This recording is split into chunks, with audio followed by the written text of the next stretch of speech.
better to have a short life that is full of what you like doing than a long life spent in a miserable way. Chris Griebsch, welcome to Footwork. Thank you very much. Thank you for coming out here. Thank you for having me in your Where are we? Nice podcast in, let's say Berlin. Just outside of Berlin, but let's say Berlin. The outskirts of Berlin. They probably don't know the little town over here, but yeah, just outside of Berlin. Yeah, our pleasure. And like we start with most podcasts, make your own path. That's the motto here. For someone, I mean, we'll dive into the journey, but for someone who really lives that phrase, what does that mean to you? It's a good phrase, first of all. So good job on that one. I think it's on the T-shirt here. Yeah, for sure. And I think it's a motto for everybody in life, because we all kind of find our own path in life and try to find the way. And I think the older you get in life, the more mature you get, you understand this phrase more and more. Because in the beginning of your life, everything is kind of set of what you have to do. You go to kindergarten, you go to elementary school, you go to school, and then people say, okay, now you have to do university, and then you have to find a job, and then you did this. And then society kind of shows you certain pathways. And I think in a lot of, especially over here in Germany, I feel like, but also around the world, certain pathways are kind of made up or meant to be, and people tell you, okay, those are the only pathways you have to take, right?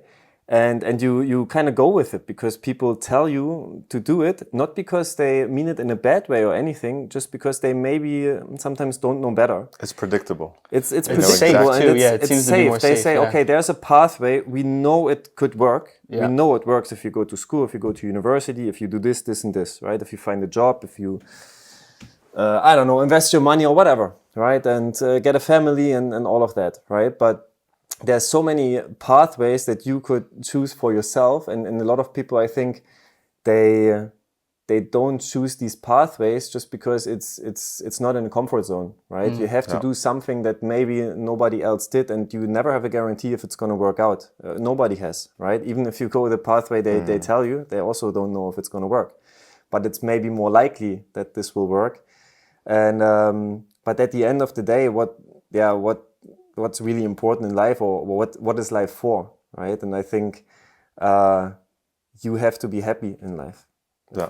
If we look at the entire picture, we are such a small, like not even this, it's like even smaller than this. If you look at the entire world, you know, at the end of the day, nobody cares what you do. Like exactly. If you mess up your life, or if you do incredibly well in your life, it's for you, and it's for, of course, you want to do also well for your loved ones, or want to kind of pleasure them in a certain way, your parents, your close friends, and whoever you have close to you. But at the very end, it has to be you that's happy.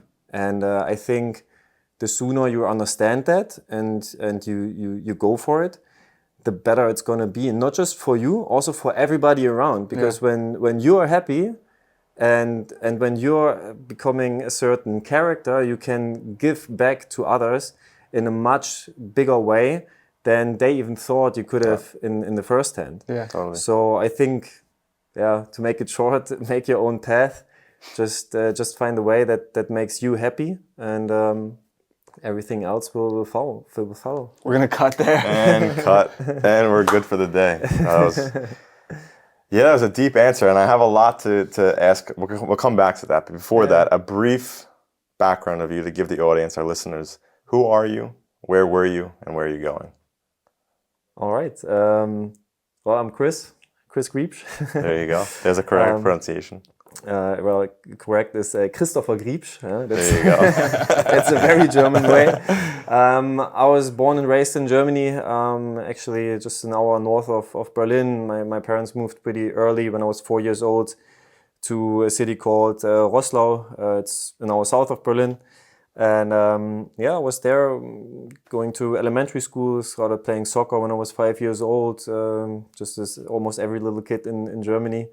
I guess I became pretty good, or had a talent for it. And when I was 13 years old, I started to get offers from the sports schools. Actually, when I was 12 years old already, I was even meant to go to, in Germany we call them elite schools of sport. So it's a boarding school where you have 2 times training a day, and you go to school, and it's kind of, they take care that everything works out. It's not just like, usually you go to a school and then you have training for a team that has nothing to do with the school, right? Mm-hmm. But at these kind of schools, it's a pretty cool system. It's like the same as in university in America, that it fits in the schedule. So you have the school for 3 hours, then you have training, then you have school again, and then you have training again. What year did you start this? In 2003, so I was 13 years old. Okay, I was meant to go already a year earlier, but my mom said no. So mom, she said no because she thought I was too young. Mm-hmm. And then a year after that, she probably still said no in her head, but she also let me pursue it, which you also have to be thankful for, because obviously at this age, it's not always just your decision. Yeah. And then I went there, and then it all started to become obviously more serious, and the dream to become a professional footballer became, more realistic. You try to pursue it with all you had, with the best knowledge you had at the time as well. And so I stayed there for 3 years. I played in the highest youth leagues back then. But then we got relegated when I was 16. Was in the under 17s, and then I went to Jena, Carl Zeiss Jena. So I moved there, continued my school over there, stayed there for 4 years. I finished my Abitur after 3 years, and then stayed another year. I did a so-called the gap year when I went. So I played in the under 19s Bundesliga, and then I came into the men's. So I was sometimes training with the first team. They played in the third league, but I was playing with the under 23s in the Oberliga. And from there, it kind of then I started to develop the thought of America, which came quite quickly, because actually, to turn it back around, my sister went to Canada for 1 year. And that's where I started to think this is a cool thing. But I was like 12 years old by the time. It was just before I went to the boarding school, right? And so it was in the back of my head always, but of course you want to become a professional soccer player and the next Beckham and whatever. And my first men's year I had a few injuries. And then the thought of going to America just became more and more attractive to me. Mm-hmm. And then I got a good offer in New York, and it's pretty funny that you guys know the place and Hofstra University. Shout out Richie Nuttall.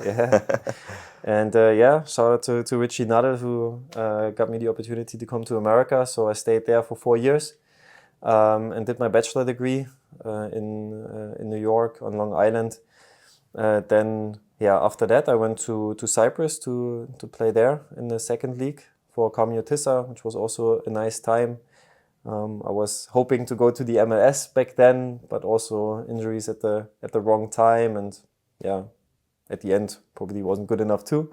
But then I went to Cyprus, came back to Germany after 6 months to kind of become.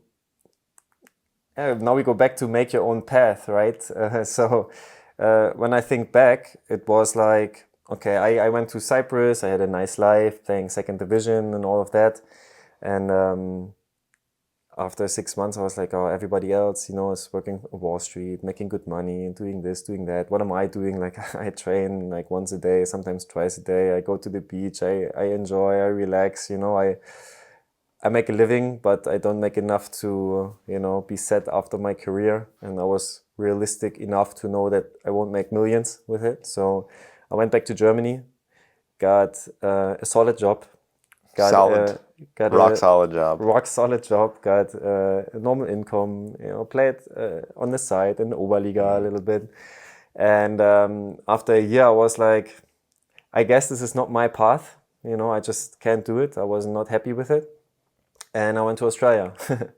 And then I played in Australia, in Brisbane, also worked on the side, and had just also an amazing lifestyle over there. was there with my ex-girlfriend, and after that we traveled for 6 months through Southeast Asia and all of that, and that was the time where I kind of stopped playing on a more serious level. Then I came back to Berlin, actually lived over here for a year. Then I moved to Leipzig, stayed there for 2 years. Then I moved to Dresden, stayed there for 3 years until last year. But since then, like since 2017, so after I came back from Australia, we started the company in 2017, Warubi Sports. And so I was always in America for a few months and stayed there. And mostly I choose the winter months to go to America to kind of flee the bad weather over here in Germany. He's going to Florida and California, by the way. Yeah. Going in California. Shout out to those places; they're pretty nice. Yeah. So that's my pathway so far. And where am I going? So I just moved here to Berlin. What I learned so far is you can't plan anything in life. Of course, you have a few visions, and we wanna with my best friend who started the company with, and who is working with me, who I'm also very fortunate to have him by my side. We want to grow the company and help more and more people with it, and create more and more memories also for ourselves. And right now I think that I continue to travel a lot, and in the winter months continue to be either in America or other nice places to enjoy and work from there. And then go from there. Again, there are things planned, but at the end of the day you have to take it step by step. Don't put too much pressure on yourself, I would say, and just go with the flow and see what's going to happen. That's all we can do. Try the best you can with the knowledge you have, and something is going to work out for sure. Yeah. Coming back to this make your own path, obviously, and then kind of touching on some of your story here. Do you feel like, it might be quite general, but do you feel like a lot of players, people in general, kind of live their lives for the representation of it? So in terms of how it looks to other people. Because like you said, a lot of people have this view of life where it's school, then university, then good job, marriage, kids, yada, yada, yada. You came back to Germany, kind of dipped your foot into this life to get a steady job, and then realized it wasn't for you. I feel like a lot of people might do that and then stay in that. Do you feel like that is a lot, it has to do with how it's kind of seen? Because it's seen as, oh, this is normal, this is safe to my family, this is comfortable. Yeah, I mean, the easy answer would be yes, but I think it's a more complex picture because there's more things going into that. Yeah. And of course, I think it's human that you look to your left and right, and you want to a certain extent, pleasure other people. If it's not, I'm not talking about your neighbors and so on, but even your parents, your loved ones, that you're like, okay, I want to do something good, you know, and maybe this is expected of me, and this is within the range. I can do stuff and don't go too far out of the box. On the other hand, it's also, so in my case, I came back to Germany, right? And I thought, or I realized it wasn't meant for me, so I wasn't happy. On the other hand, it was a very I could have been a very relaxed life. Like there was I knew there are no big bumps waiting for me. It's predictable. You know exactly how it's predictable, safe, very safe. And I could imagine that for some people, they like to have this safe feeling for them. Mm-hmm. And you have to accept that for them. Like again, everybody makes his own path. And some people are then maybe even happy with that, even though they could do something else. So for example, I would also love to be on the big stage and I don't know, do really amazing things.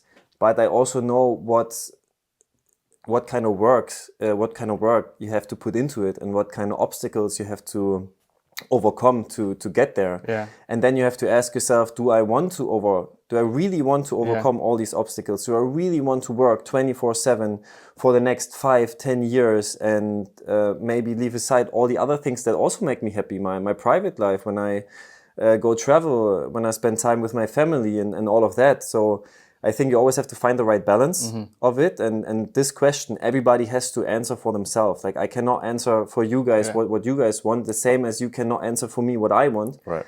And this, I think, is what everybody has to find out for themselves and realize that it's you that has to decide where do you really want to go. And I hope that people find it out sooner or later. It's difficult for them, though. I think it's very difficult for people to very difficult. I don't even know if it's be honest with themselves, but very difficult because the society just kind of provides you again with these pathways, and he's like, okay, this is what you should do, and so on, and then you go for it. And what I learned, and what I'm really thankful for, when I did the step going to New York. It opened my eyes to see what's even possible in this life. I watched movies before. I saw New York, okay, and you see movies where I don't know. You see rich people in TV and all of this kind of stuff, and you have your perception of it. You have your thoughts about it, right? And they can go in any direction. When I grew up, actually, it was a lot that people with a lot of money, they were. I wouldn't say we saw them in a bad way, but usually you thought, it's not always good to have a lot of money because then they're either greedy or they're just not good people or whatever, right? That was except when I was young, when I was a kid. Then I came to America and I see, like sometimes actually cool, like people just do their thing, right? And some people have actually figured it all out and just, became really successful in whatever they like to do. Sometimes money comes with it, and it's an important factor in life. Yes, it's not everything, and you have to understand what it's for. It's just a thing, like money. To do stuff with, or it's just to do stuff with. It's just, I think the biggest thing it is really about it for me. It's the freedom that money can give you. It's not that you get Ferraris and like houses all over the place. It's just the freedom. And what do you really need in life? Like you don't need 5 cars. You only need a car that drives you from A to B, right? If you like to go to a restaurant, to go there without thinking, oh shit, like maybe I cannot do it, right? So anyways, going back to when I went to America, then you see like all these different kind of things that you could actually do. Because in Germany, in the past over here, and I can only talk about it because I haven't been there, but my parents have seen it, that they were kind of locked up in East Germany because you couldn't go anywhere else, right? And back then it was more like that there really was only these certain pathways. They didn't have that much opportunities. And of course you can say, you still can make your own path, but it was most likely, I would say, much, much harder than nowadays, because nowadays we have all these pathways that are opening up for us, and even more, they're getting created. Because of how everything evolves, right? And that's why then you grow up, and then your parents, that's all they know. So they obviously try to give you the best advices, but they cannot know everything. It's the same when we at some point maybe become kids. Which we will 100% try to give them everything we can, all of our knowledge, and guide them to their best direction. But I think we also have to come to understand that we are not able to know everything, because it always changes. Life always changes. It always develops. There's always new things coming up. And the older you get, the more you realize how this works. The world is changing, and you have to understand that the previous generation has different ideas than we do now. And of course, it's going to be the same thing for the next generation. And to have the understanding that we want to give everything to the next generation, but also know that we don't know everything. I think that's tough for a lot of parents, or just people in general, to understand. Like, the parents don't understand what you're doing, that it's not because they don't mean well, but it's because that wasn't possible here, your parents in East Germany. Yeah. There were 3 paths, that was it. Yeah. 1, 2, or 3. Yeah. And if you didn't take either of those, then there wasn't anything else. Yeah. So I think it's also understanding like kind of their perspective. Yeah. Having empathy for where they're coming from. Yeah. But when you realize, okay, this normal life in Germany wasn't your thing, went to Australia, what was the idea with Australia? Was it just like a buffer? Let me buy myself more time? Yeah, kind of. I was in my mid-20s. So, and then in your early 20s, mid-20s, you're more like, okay, I'll do it. Yeah. Right? There's an opportunity, all right. There's nothing tying you down. Why not? Yeah. I Did you backpack? No, I stayed in Brisbane. I played there. I worked there. I made money and saved some money, and I just like really lived the life of an Australian for that year. So it was nice. Like I met backpackers too. They obviously do it very different. Like for them, it's like, okay, having fun, traveling around, working here and there to make money. Super day to day. To then, backpackers, yeah. Right. And then I lived the regular life with other Australians because I played soccer, and I think that's a cool thing about playing soccer. You straight away get into a certain community with people, and you usually get very close, even closer than when you work with them on a daily basis in your job, right? In a company, because I don't know, soccer combines and unites everybody. So soccer was always my tool to opening up all the doors and it made life so easy for me, just because I was maybe pretty decent at it to a certain extent. Of course, I wasn't good enough to play for the national team and stuff in the men's level, but it was able to give me a full scholarship in America. I would have never ever been able to study at Hofstra. There's no chance. In America, it's really expensive. It costs at Hofstra was $60,000 a year or $65,000 a year. Crazy. There's no chance my parents would have been able to afford it. And only because they thought I was good enough to receive a full scholarship, I was able to go there and to study there. Take advantage of so much, yeah. And when you're younger, you don't even realize how much luck you have. You just go there and you're like, yeah, of course they give me a full scholarship. Right, of course they give me $250,000 to come here. Yeah, right. And so that's what you think. Yeah. Just because that's your back in the day, the knowledge I had, I was like, yeah, of course I get that, right? Because I deserve that. Right. And then only years after, you start to realize, oh, that was actually like a pretty cool thing. Like there was no, so that's why I'm really thankful for Richie, for example, that made it possible for me. I wasn't I was still thankful back then, and I enjoyed it a lot. Like, don't get me wrong, right? But sometimes afterwards you realize even more what opportunity this actually was and what kind of doors it opened up for me. This is what I love about the game. I mean, especially containing to your life, how many doors it opens and pushes you into environments that kind of show you again what's possible. We talked about parents and kind of what you see as what's possible in your path. I feel like, I mean, it seems pretty obvious. You going to New York, you going to Australia, kind of sets up these parameters for you to see what's possible and probably leads to you creating a business that's so international. Do you feel like those steps before kind of completely opened up to show that I can create this with my friend, for myself, for all these opportunities? So at the end of the day, it really, I have to be so thankful for soccer, right? And it started the first time I touched the ball, really, right? I like to do it, and I did it a lot, and I did it maybe more than others. And then I did it more intense than most other people. And then I went to a boarding school where you do it, of course, again, more intense than other people. And of course you have to kind of, you can't go party all the time when you're 14, 15, when everybody else starts to drink and stuff and has fun and all these kind of things. But it was not like that I thought something was missing, right? I did it because I loved it.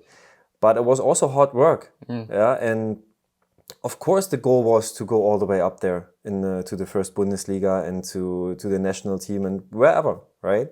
And it didn't work out, but because of the hard work, then I got another like cool thing coming up. And this is, I think, also the story of life. Like just try to get the best out of everything. Just try to always give 100% and then see where it takes you. Yeah. Because the better you get at something, there's always doors opening up. And exactly. I always tell this to other people when now we do the scholarship business, when helping others now to go over to America or bringing American players to Germany. Just when you're on the field, give 100%. Try to become the best version of yourself. And even if it's not going to continue to your soccer path, that maybe some people don't get the chance to receive a full scholarship, right? But then they learn so much on the field that they're like, oh, okay, like hard work actually pays off. The harder I train, the better I get, right? Then working in a team, understanding that I have to accept other opinions, that I have to accept also other people playing ahead of me maybe, or that I have to move positions in order to help the team. And these things, they will help you in every kind of situation in life. And this is all something, it's all connected at the end of the day. So there's not like a certain event where I say, okay, this started to opening up the doors. It was all a connection of everything. And we could probably talk for hours because it also goes back to my parents, to my grandparents, that they were already traveling. You know, that was not so normal maybe. But for me, it started maybe also a little bit to open up my eyes, and it's like, oh, okay, maybe it is possible. Maybe it also leaded me a little bit towards this way. My sister going to Canada, right? Me seeing her learning a language within a year, visiting her at the end and seeing this amazing landscape in Canada, all these nice people and everything. And understanding maybe already there a little bit more about another culture. And then the thought of America started to develop. Right? Of course, I was still focusing on becoming a professional soccer player, but because I was focusing on that and focusing on becoming the best player I could possibly be, I was able to then have the opportunity to go there, even though my first goal, my plan A, my pathway A didn't work out. But it opens up the doorway to pathway B. It opened up another pathway that was maybe B, but nowadays I look back and say, oh, that was actually A. You know, like that was maybe the best pathway for my life, right? I don't know how it would have been if I would have played professional. If I would be Toni Kroos now. Maybe it's also pretty cool to win a few Champions League, right? I played against him, and it, you know, like to see also him succeeding. It's also like I'm happy for this guy too, like because. When did you play against him? I was 13, 14. I played a few times against him when he was playing for Rostock before he went to Bayern Munich. And now looking back, obviously I already felt then it was something special because he was good. Like you play against a lot of good players, right? A lot of good. I played against Thomas Müller, Luis Holtby, André Schürrle, like players that really went to the first league and won the World Cup, you know. But Toni Kroos was the best. The best, was unbelievable. And I had a guy so when I was 13, I went to the boarding school. And then 1 year later, a friend of mine who was also at the boarding school, he transferred to Rostock, right? So I called him and we talked. He's like, hey, there's this guy, he's going to be professional. I said, hey, he's 14 years old, you can't say that. He's like, no, he's the best. Like he's already in the national team. I said, they didn't select for the national team. That we are, like this year we get selected for the national team. No, he plays for the national team. And I didn't really believe it. He's like, he always trains, his dad is his coach, he's always training extra, he's absolutely nuts. And then we went to the showcase for the national team, where all the state selections play against each other. So I played for the state selection back in the day for Saxony-Anhalt, where I lived. And we watched the game from the national team of the 1 year olders, right? So they were playing at the time. Right, at the same time our tournament was happening, and the people that were in charge, they said, okay, this is your goal, like you want to become a national player for the under 15s, and then you play in the European Championships next year, right? Just like these guys. And Toni Kroos was there, but he was supposed to be with us, but he was that good that he didn't have to go to the showcase because he was so much better than the others. And I don't know him personally, I didn't talk to him, but I know others that played with him and tell me the stories. And he did put in this extra work that every great player, but also great business person talks about, that it's just hard work. There's no shortcut in that path, right? Like you have to work more than the others. And he did it, and now we see where he ended up, and it's well deserved. Yeah. So I hope this guy is also. I mean, it looks like he found his way, and he is happy with everything he achieved. He should, because he plays where everybody would love to be, and he has a lot of upsides. Definitely a lot of downsides too. You know, like he can't just walk on the streets like us. Nobody knows us here. Yeah, that's true. And we can do what we want, and it's probably not the same for him. But obviously, he has a lot of other things that we would have loved to experience in a big stadium, in the Bernabeu, winning the Champions League, winning the World Cup. But yeah, he worked a lot, and he definitely sacrificed a lot of hours for it. And then it's also, I think, an important thing to be happy for other people. I think that's one trait that's very it's rare. Very important. Yeah, I think important. It is. I think it is a little bit more rare now. I think with the comparison, we say it all the time too. Like, another person's blessings doesn't mean your failures. No. So there's enough room for everyone us all to succeed. You know? This I learned also a lot in America, because the mindset over here in Germany, right? We have a lot of good things over here too, right? And we are very fortunate in Germany, and we should not forget that over here as well. But it's over here we have a culture of sometimes, not everybody obviously, but to be like, oh, you know, this guy has this car and this guy is, you know, doing this and he's successful, he doesn't deserve it and blah, blah, blah. But maybe he deserves it. They don't know what everybody is going through. I don't know how hard you guys work in the background. Like, you guys came this morning, you drove here all the way, you know, like this is already a sacrifice that not everybody is doing, right? And and then you look to others and like, oh, why is this guy, maybe your podcast grows really big and you make millions one day, right? And then there's people like, oh, these guys, you know, like I should be there, I could be doing it and stuff, right? But I think that's so wrong. It also makes you unhappy. Like, why would I not want you guys to succeed, right? Yeah, exactly. You're, like, in this case, now you're nice guys. I know that you put in the work, you have the knowledge, and you do the right things. You want to help people. You have the right values. Like, why is there's no thing why I wouldn't want you to succeed, right? Like, from the bottom of my heart, I wish you guys like all the best, and I think you're on the right path to kind of go the loop there and talk about you guys, to make it all the way to the top, and it would be absolutely amazing. And then at the end of the day, then it's also a thing that I don't know why people don't see it. I don't wish you that because I want to participate in it, but most likely that maybe there's something that will also help me at some point. But I don't wish you well just because for my sake. I wish you well for your sake. Yeah. But it's so cool to see other people succeed. You know, I have another friend in Florida who is in the real estate business, was also a soccer player, right? And also went to America and did his path and met his wife at my university when he came to visit.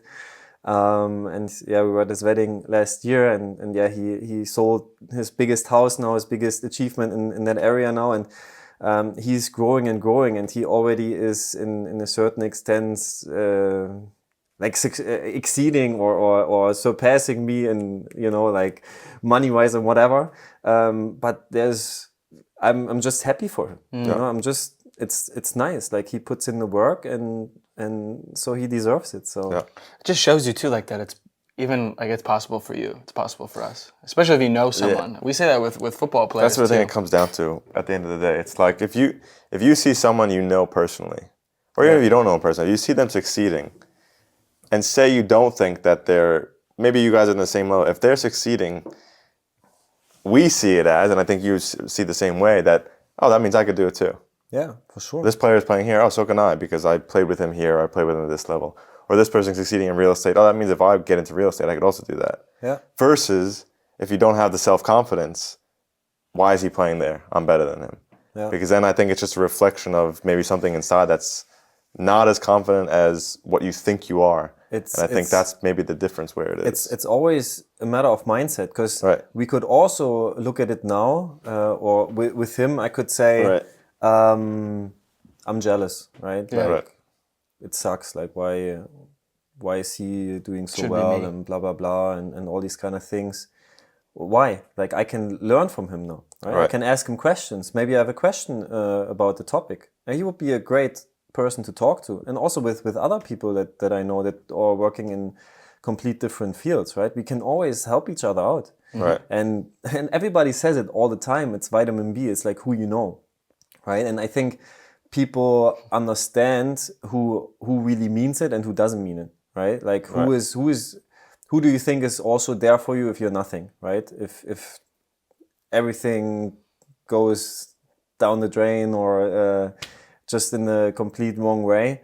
Then you see who means it well, like who is actually there because you are nice guys, or who is there just because they want to benefit of it. Yeah. And in the long run, I think people realize it, who are these guys who are just there for their own sake, or who are really genuine about it, or really mean to have you succeed and do well in life. You said something, and I don't think we've mentioned it yet, but we did our UEFA B license with Warubi and with Chris. And there was something you said, I think it was on the first or second day, when it was about creating win-win situations. And I kind of brought that into my vocabulary and how I kind of think about it too, whether we're helping players or creating collaborations or things like that. I want to touch on that because I think that kind of ties into exactly what we're talking about, is creating these partnerships or ideas that if I win, you win, and we can win together. Was that always kind of like a way you thought about it? How did you bring that into kind of your mindset? I mean, to be very honest, I think when I was younger and when I was playing, I also had stuff in my mind where I wanted to succeed and I didn't want anyone else to succeed, right? I just learned and grew that I was like, oh, okay, that's not the right mindset, right? I never wanted anyone to be hurt or anything like that, obviously, but maybe I was like, okay, I just want to be in this position, and it was me. And then I realized, hey, I'm responsible for my own pathway, right? And if he plays, it means he's better than me. So what can I do about it? I cannot make him not play. I can make myself so much better that I will play. This is what I'm in control of. I'm only in control of what I can do. I cannot control what you do. I cannot control how often you train. I cannot control how good you become. All I can control is that I become the best version of myself. And hopefully I can become better than you when I play, right? Yeah. Or I play in another position, or you have to play in another position and we both play together, right? Or I can, because you're better than me, I can learn from you. Or what is he doing that I'm not good at right now, right? And so this is how you should look at things, right? If you're playing for a team and you're on the bench, don't be down because of it. Of course you're down when you're not playing. It's normal, it's human. But then look at the players that are better than you. What are they doing what you cannot do, or what are they better at? So, and then try to learn from it and try to flip it, yeah. And I think Kobe Bryant always says it. It's not about winning or losing. It's just becoming the best version of yourself. And always it's a battle against yourself every single day. Right. And it's easily said and hardly done, right? At the end, and I'm not perfect about it too. I also have thoughts where I compare myself to others and stuff. Right, I think it's normal, but these are the ideas that you strive to kind of have. Just try to just become the best version of yourself. Keep pushing. That's it. It's so simple, and it's with so many things in life. Also, everybody says, Xavi says, soccer is simple, and he plays it very simple.